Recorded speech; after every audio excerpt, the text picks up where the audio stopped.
What is up, you guys? This is Mini Superheroes Today.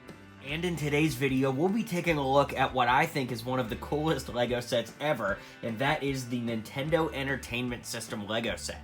As you can see, it includes an NES system, a controller, and a TV with working functionality, but we're going to break it all down in today's review. This set is set 71374 and has 2,646 pieces for ages 18 and up and retails for $230 in the United States.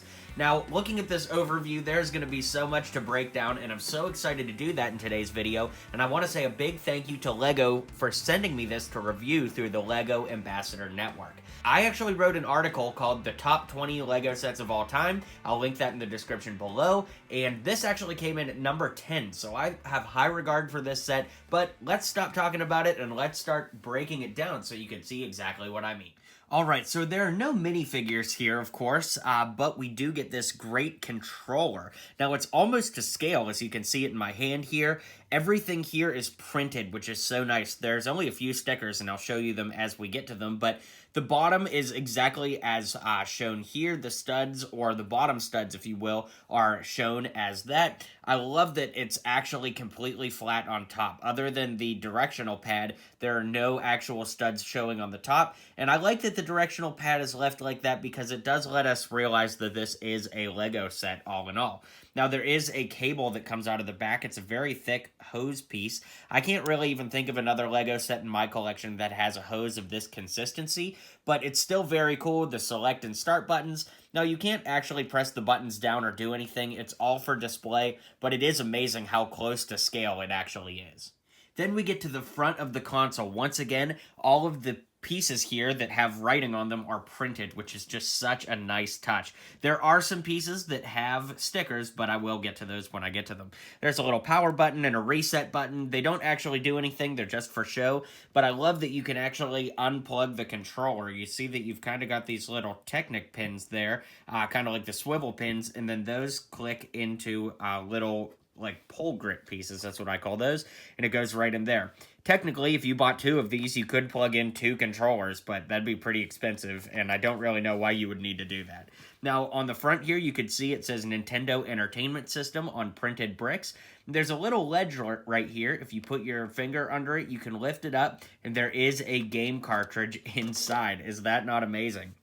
So, it's not exactly to scale, but it is pretty dang close. It's a Super Mario Bros. Game, and these are our first stickers. There's a large sticker here, and then an even larger sticker here, but if you're careful enough, they actually work pretty well.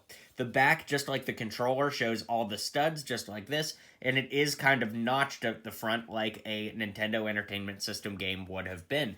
I love that they had a little green piece inside here that kind of makes it look like the motherboard for the game, and that it's open like that. It is so awesome. So it works exactly like a Nintendo Entertainment System, almost like a VCR. You drop it in, and it kind of clicks in, and then you push down, and there's a system inside that actually holds it in place. I'll take the whole top off and show you in a minute, but I did want to show you how that works.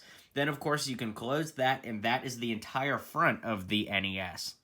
On the side here, you can see a little audio and video plug area. I really love that. It does not connect up to the TV, but if you got more hosing, kind of like the controller piece, I guess you could do that if you really wanted. If you go like this, you can actually lift this part off. It's just a big gray block, and there's a little Easter egg in the side that there's a Mario course inside here. You can see the little, pipes, and there's more pipes over here. It's just a really cool little Easter egg that's built onto the inside, and, really just make sure that there's no wasted space. I'll flip it around so you can see there's another plug on the back, as well as like a power plug area on the back.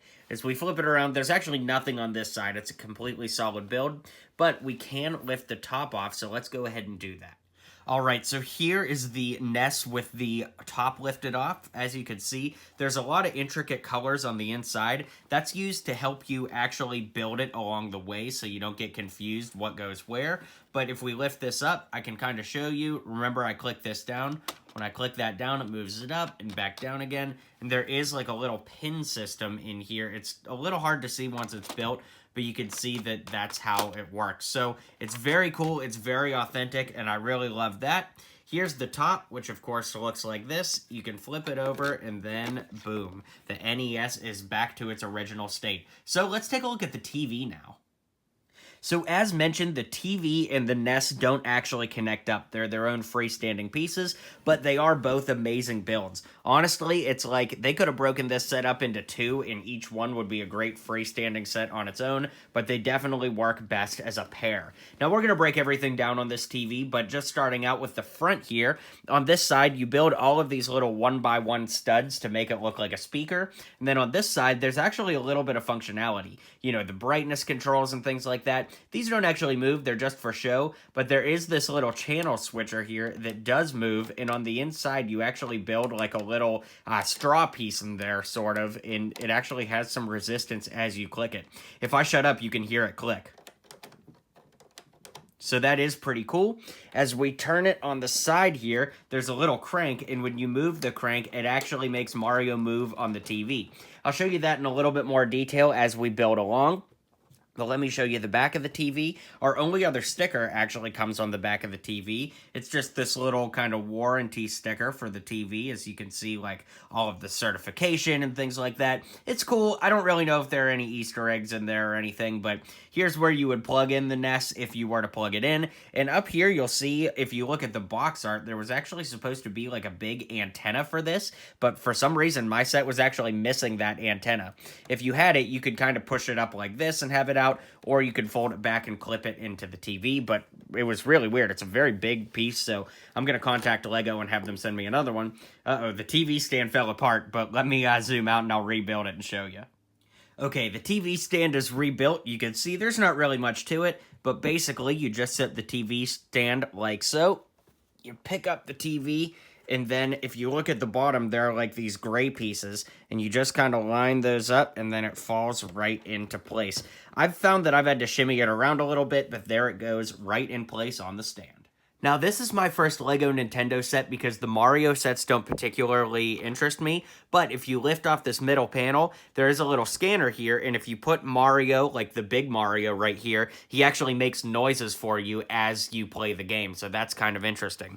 That being said, let me lift off these panels because it's kind of interesting to see how the TV works. So, when you lift off all those panels, you can see the inner workings, and this front TV screen where the game is actually built on a conveyor belt that goes the whole way around. You'll remember this little crank you might have seen earlier. Well, when you move that crank, it actually moves the conveyor belt around, and it moves Mario on the TV screen. So you can see I'm moving the crank, the conveyor belt's moving, and Mario is moving on the screen. Honestly, pretty amazing, but I'm going to move the camera down so you can see Mario run the full course as intended. Alright, so for our final segment, I'm going to be moving the crank right here and showing Mario go over the entire course. Obviously, there's some really cool things like the, the pipe. We've got some Goombas. We've got some mushrooms. I mean, it's just amazing. Of course, the Mario piece is very cool in its own right. And, the course doesn't change very much, but it comes with a lot of extra pieces that, honestly, if you were pretty ambitious, you could have Mario create an entirely new course. Now, I want to say, too, that all of the Goombas and the shells and this, that comes with several extra pieces of those. So if you wanted to put them somewhere else or maybe add them to the course, you could certainly do that. As far as Mario is concerned, he's actually a very unique piece. He just has this stud here. It's definitely a piece that will never be used again outside the context of Mario because it's so custom to him. But you just clip him right onto this clear piece here that has this like kind of circular piece, and it makes sure that he can never get stuck on the course and that he'll always be jumping and running. It's really, really amazing, and it looks fantastic. So let's zoom out, and I'll give you my final thoughts on this set. Alright guys, well I hope you enjoyed this review. If you did, be sure to hit like and subscribe down below. Let me know what you think, and if you think you want to get this set, check out the affiliate link in the description below. Thanks again to LEGO for sending me this to review, and I'll catch you guys on the next video. If you liked what you saw and you liked what you heard, feel free to click that subscribe button for more LEGO videos coming in the near future.